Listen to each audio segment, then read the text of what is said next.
3 نکته مهم که بعد از دوره دانشجویی و تو بازار کار بهش میرسی.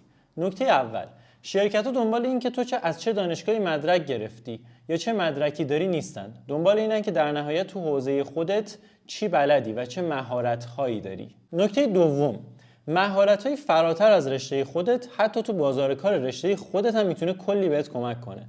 فرض کنیم رشته‌ت مثلا عمران بوده و هیچ ارتباطی با واحدهای حسابداری و مدیریتی نداشته، اما اطلاعات داشتن در مورد به عنوان مثال یکی از واحدهای مدیریتی، مثلا منابع انسانی، حتی تو رشته خودت هم میتونه برات یه پوینت مثبت محسوب بشه و کمک کننده باشه. نکته سوم، تقریبا همه شرکت‌ها علاوه بر مهارت یه مورد دیگه هم واسهشون خیلی مهمه و اونم مهارت‌های ارتباطیته. حالا چه بحث ارتباط موثرت با بقیه افراد، چه کارهای تیمی و مشارکتی.